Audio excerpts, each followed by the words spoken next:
I never thought I'd be the kind of man to make a scene in public. But that night, in the dim, polished ambiance of La Vieux Lumière, the most exclusive restaurant in the city, I became something primal, a force I didn't recognize, unrestrained and unrelenting. The evening had started deceptively ordinary. Claire, my wife of 8 years, sat across from me, her soft blonde hair glowing under the candlelight. Her emerald green dress clung to her in all the ways that had once made my heart race. But tonight, the sparkle in her eyes wasn't meant for me. I could feel it like a splinter, buried just under the skin. A subtle disconnection, her gaze drifting to her phone one too many times. I wasn't an idiot. I'd noticed the late nights, the vague excuses, the scent of cologne that wasn't mine, but I'd come to this dinner hoping to confront it with dignity, to understand where we'd gone so terribly wrong. Little did I know, I wouldn't need to prod for answers. They were about to strut brazenly to our table. We were halfway through dessert when he arrived. A towering man with slicked back hair, dressed in a tailored charcoal suit that practically screamed arrogance. He walked with the confidence of someone who believed the world existed for his amusement. His eyes cold and predatory, locked onto Claire, and I swear I saw her tense. Part guilt, part anticipation. Without so much as a glance in my direction, he strode to our table. The room seemed to hold its breath as he leaned down, grabbed Claire's hand, and sneered, "Why are you hesitating? I'm far better than your loser husband. First, we'll dance." He paused, his smile curving into something feral. "And then I'll show you what I can really do." The words hit me like a slap. But it wasn't just the insult.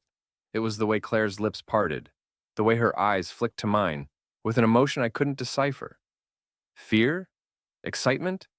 Guilt? It didn't matter. In that moment, I became a man unshackled from reason. Before he could pull her up from her chair, I stood. The restaurant fell silent, all eyes on us. His grin widened as if he thought I was bluffing. "Sit down before you embarrass yourself, old man," he spat, his grip still on her hand. Old man? I was 38 and still built like the combat instructor I'd once been. His arrogance blinded him to the danger. Mine didn't. Without a word, I moved, muscle memory taking over. My left hand shot out, grabbing his wrist in an iron grip. His smirk faltered, confusion flashing in his eyes. Then came the pivot.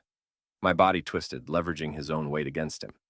His arm bent unnaturally, and there was a sickening crunch as his wrist snapped. The scream that followed was primal, a raw bellow of agony, as he crumpled to the polished floor, clutching his mangled hand. Gasps erupted from the surrounding diners, the clatter of utensils hitting plates echoing like a symphony of shock. Claire was frozen, her face pale as she stared down at him. "Eric, what the hell?" she started, but I cut her off, my voice low and cold. "Don't say a word." The man writhed on the ground, his bravado shattered. You lunatic. You broke my hand," he howled, tears streaming down his face. I crouched beside him, close enough that only he could hear. "If you ever come near my wife again, I'll break more than that. Understand?" He nodded, his face a mask of terror and pain, his earlier confidence completely obliterated. I stood, turning to Claire, who looked like she might be sick. Her lips moved, forming words she couldn't seem to say out loud. "Is he the reason for the lies?" I asked, my voice steadier than I felt. "The late nights? The girls' trips?" Her silence was damning. She looked down, avoiding my eyes. That was all the confirmation I needed. I tossed enough cash onto the table to cover the bill, then turned and walked out without another glance at either of them. The cool night air hit me like a wake-up call, but the fire in my chest didn't die down. It wasn't just about the betrayal. It was about the years I'd given to someone who didn't value them. The sacrifices, the loyalty, all discarded like they meant nothing. I drove home in silence, my mind a storm of anger and heartbreak. By the time Claire returned hours later, I'd packed a suitcase and booked a hotel. She called my name as I walked out the door, tears streaming down her face, but I didn't stop. For the first time in 8 years, I chose myself. Some might call what I did in that restaurant impulsive, even reckless. But as I lay in the cold, sterile hotel bed that night, staring at the ceiling, I felt something I hadn't in years. Peace. and in the quiet, a dark thought surfaced, a truth I hadn't wanted to face until now. She was never worth it. As the days passed, the storm in my chest grew darker. Claire tried to call, text, and even showed up at the hotel where I was staying, pleading for a chance to explain, but her words were meaningless. She had made her choice. When she let that arrogant bastard think he could walk into my life and humiliate me. But I wasn't just walking away. I wanted justice, not the kind served cold in divorce papers or counseling rooms. No, I wanted something visceral, something they wouldn't forget. It started with research. That smug prick, whose wrist I had broken, turned out to be Richard Carter, a local real estate mogul known for his sleazy deals and womanizing ways. His name was plastered all over high-rise developments and gala events, always with some empty-headed woman on his arm. He wasn't just a man. He was a brand, a persona of wealth and power. And I was going to dismantle it brick by brick. Step one was finding his weakness. Men like Richard always had one, a dirty secret they kept buried under layers of money and influence. It didn't take long. A few quiet conversations with some old contacts from my military days, a hacked email server, and I had my answer. Richard had been siphoning money from his investors into offshore accounts for years. But this wasn't about exposing his fraud, not yet. First, I wanted to make it personal. I waited in the parking lot of his flagship office building, my car idling under the flickering glow of a street lamp. It was late, nearly midnight, when he finally emerged. His arm was in a cast, his face twisted in frustration as he barked orders into his phone. The moment he stepped away from the safety of the building's lights, I moved. My footsteps were silent as I approached from behind, grabbing him by the shoulder and slamming him against the side of his sleek black car. Who the hell? He sputtered, his phone clattering to the ground. It's me, Richard, I said, my voice low and calm. Remember me? The loser husband. Recognition dawned in his eyes, followed quickly by fear. You're insane. You already assaulted me once. What do you want? Justice, I replied, tightening my grip on his shirt. Not just for me, for every person you've screwed over, for every woman you've used like a toy, for every man you've humiliated just because you thought you could. Before he could answer, I drove my fist into his gut. He doubled over, gasping for air. It wasn't just about hurting him. It was about showing him that his money, his power, meant nothing here. You'll pay for this, he wheezed, clutching his stomach. I'll ruin you, I laughed, a cold, hollow sound. You already tried to ruin me, Richard. You failed. Now, it's my turn. I dragged him toward the trunk of his car, shoving him inside before slamming it shut. I didn't need him conscious for the next part. When he came to, we were in an abandoned warehouse on the outskirts of town. The dim glow of a single overhead bulb cast long shadows across the room, and the smell of rust and oil hung heavy in the air. Richard was tied to a chair, his casted arm awkwardly resting on his lap. What is this? He stammered, panic in his voice. This, I said, stepping into the light, is where you learn what it feels like to lose control. Over the next hour, I dismantled him piece by piece. Not physically, I didn't need to go that far. Instead, I showed him the evidence I'd gathered. The offshore accounts, the fraudulent contracts, the mistresses who could testify against him. I laid it all out, watching as his smug facade cracked and crumbled. You think you can scare me? He said, his voice shaking. I have lawyers, connections. You're nothing compared to me. I leaned in close, my voice barely more than a whisper. But I have the truth. And the truth doesn't need connections. It just needs a platform. With that, I showed him the flash drive in my hand, containing everything I'd gathered. This goes to the press in 24 hours, unless you do exactly what I say. His bravado faltered. What do you want? First, you're going to apologize to me and to every person you've hurt, publicly. You're going to step down from your company, citing personal failures, and then you're going to disappear. And if I don't? He asked, though the tremor in his voice betrayed him. I smiled. Then I burn everything you've built to the ground. True to his word, or maybe just out of fear, Richard did exactly as I demanded. Within days, his name was splashed across headlines. Richard Carter resigns amid scandal. His investors pulled out, his assets were frozen, and his reputation was destroyed. As for Claire, she came to me after the fallout, begging for forgiveness. "I made a mistake," she said, tears streaming down her face. "I thought I wanted something else, but I was wrong. Please, Eric, please give me another chance." I looked at her, the woman I had once loved more than anything, but all I could feel now was emptiness. "No," I said simply, walking away, because justice wasn't just about retribution. It was about reclaiming the life I deserved, and I wasn't about to waste another second on people who didn't deserve me. When Richard Carter's empire crumbled, I thought I'd feel satisfied. Watching the headlines parade his disgrace, seeing Claire's crocodile tears as she begged for reconciliation, it should have been enough. But it wasn't. Not yet. Richard still had his wealth tucked away in his offshore accounts, and Claire still walked the streets untouched by consequence. Number. If they thought they'd survive this with anything left, money, reputation, dignity, they were sorely mistaken. They'd set my life on fire, and now I would do the same to theirs.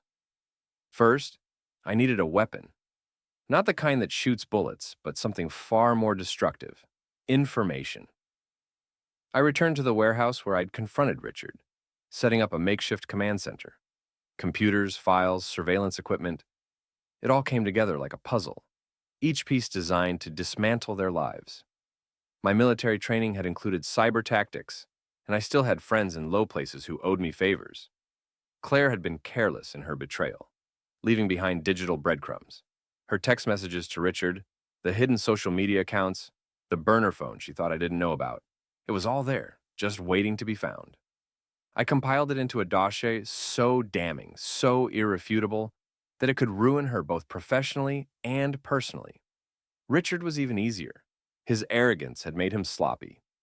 Beyond the financial crimes I'd uncovered, there were darker secrets: blackmail, shady deals with dangerous people, and worst of all, a trail of coercion and abuse involving women he thought were too scared to speak out.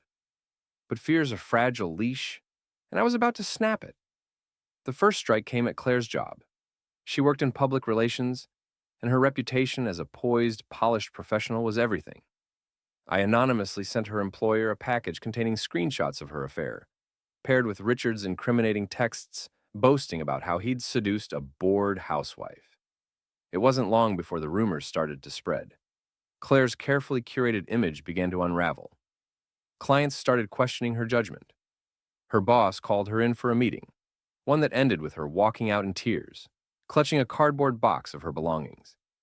The second strike was for Richard. I leaked his offshore account details to the IRS and several investigative journalists. Within days, the authorities froze what was left of his fortune, and his name reappeared in the news, this time as the target of a federal investigation. But I wasn't done. Richard's shady dealings with unsavory characters came next. I made sure those individuals got an anonymous tip about how he'd been skimming off their deals. They were the kind of people who didn't file lawsuits, they made examples. But the final act, the nuclear option, was a masterpiece of vengeance. I created a fake event, an exclusive gala at one of the city's most luxurious venues. Invitations were sent to Richard's remaining connections, the people still foolish enough to stand by him. Claire received one too, though hers came with a personal touch. A message from Richard, asking her to attend as his date so they could make things public. They arrived separately, of course.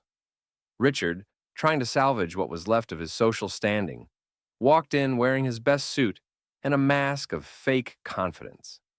Claire, desperate for validation and a chance to climb back into his graces, followed soon after, her hair perfectly styled, her dress screaming desperation. What they didn't know was that the entire event was a sham. The room was filled with actors, people I'd hired to play the part of attendees. Cameras were hidden in every corner, streaming the event live to a private link I shared with a select audience. Richard's enemies, Claire's former colleagues, and anyone else who had a stake in their downfall. The centerpiece of the evening was a staged presentation. As the lights dimmed, a screen descended from the ceiling, and the host announced a special feature, the truth about Richard Carter and Claire Sutton. The footage began rolling. It started with their affair. Photos and texts, video clips from security cameras I'd pulled from hotels. Then came the financial crimes, the testimonies of women Richard had wronged, the tearful account of one woman who had nearly lost everything because of him. The final blow was footage of Richard berating Claire in a private message, calling her a convenient distraction and mocking her for thinking she meant anything to him. The room exploded in whispers, gasps, and the click of cameras as reporters disguised as guests began snapping pictures. Richard turned pale, his mouth moving but no words coming out. Claire, on the other hand, looked like she might vomit. You bastard, she screamed at Richard, slapping him across the face in front of everyone. But the damage was done. Security, also hired by me, escorted them both out as the audience roared with laughter and jeers. Richard went into hiding after that night. Rumors swirled that he'd fled the country, though the authorities were still after him. Claire, her reputation in tatters, tried to rebuild her life, but no one wanted to associate with a woman branded as both a cheater and a fool. As for me, I walked away from the ashes of their lives with no regrets. They had underestimated me, thought I'd crumble under their betrayal, but they'd learned the hard way that I wasn't a man to cross. Some might call it excessive. Others might say I went too far. But as I stood on the balcony of my new penthouse apartment, a glass of whiskey in hand and the city lights stretching out before me, I couldn't help but smile. Sometimes justice isn't enough. Sometimes you have to go nuclear. The fallout from the gala spread like wildfire. Richard Carter was a ruined man. The federal investigation into his financial crimes escalated into criminal charges, and with no money or allies left to shield him, he had no choice but to surrender to authorities. News cameras captured his perp walk, head down, hair disheveled, muttering no comment as reporters shouted questions. His smug grin was gone forever. Claire, on the other hand, became a pariah. The footage from the gala spread across every social media platform, racking up millions of views. The internet, in its endless cruelty, dissected her life piece by piece. She was hounded by journalists, mocked in comment sections, and ostracized by everyone she once considered a friend. I had destroyed them both utterly and completely. And yet, as the weeks passed, I found myself staring at the ceiling late at night, an emptiness settling over me. Revenge had consumed me, and now, with my enemies destroyed, I was left with nothing. One rainy evening, I returned to the warehouse. It was a hollow shell now, stripped of the equipment and tools I had used to orchestrate my vengeance. I stood in the middle of the empty space, the sound of raindrops echoing through the cavernous room, and asked myself what came next. That was when I heard footsteps. I turned sharply, my muscles tensing, only to see Claire standing in the doorway. She looked smaller than I remembered, her once pristine appearance replaced by disheveled hair and a weary face. Her emerald dress was gone, replaced by a plain coat that hung loosely on her frame. "You shouldn't be here," I said flatly. "I had to come," she replied, her voice trembling. I need to talk to you." I scoffed, turning away from her. "What could you possibly have to say that I'd want to hear?" "I've lost everything," she said, stepping closer. "My job, my reputation, my friends, everything. And I know I deserve it. I hurt you, Eric, and I'll never be able to undo that.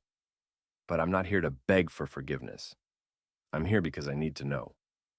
Are you happy now?" Her question hit me like a blow. I turned to face her, my expression unreadable. "Happy?" I repeated, my voice low. "No, Claire, I'm not happy. You don't spend months planning to destroy two people and come out of it happy. You come out of it hollow." She flinched at my words, but didn't look away. "Then why? Why did you do it?" "Because you made me into this," I said, my voice rising. "You and Richard. You took everything I gave you, my love, my trust, and spat on it. You didn't just betray me, Claire. You destroyed me. So I destroyed you back." Tears welled in her eyes, but she didn't try to defend herself. For the first time, I saw genuine remorse in her expression. I was wrong, she whispered. I was selfish and stupid, and I thought I needed something more. But all I did was ruin the only good thing I ever had. Her words should have brought me satisfaction, but they didn't. Instead, they left a bitter taste in my mouth. I can't fix what I did to you, she continued, but I hope someday you find peace. I hope you find a way to move on. With that, she turned and walked away, leaving me alone in the rain-soaked warehouse. I stood there for a long time, her words echoing in my mind. In the weeks that followed, I tried to rebuild my life. I sold the house Claire and I had shared and moved to a new city, far from the memories that haunted me. I started a business, something I'd always dreamed of but had never pursued. It wasn't easy. The anger and bitterness didn't disappear overnight, but slowly I began to let go. I found joy in small things: a sunrise, a good meal, the company of people who truly valued me. And one day, as I sat on a park bench, watching the world go by, I realized something. Revenge hadn't given me peace, but it had given me clarity. It had stripped away the lies and illusions, forcing me to confront who I was and what I wanted. I wasn't the man I used to be. I never would be. But maybe, just maybe, that wasn't such a bad thing. Because in the end, I wasn't defined by what I'd lost, or by the people who had tried to break me. I was defined by what I chose to do next. And this time, I chose to live.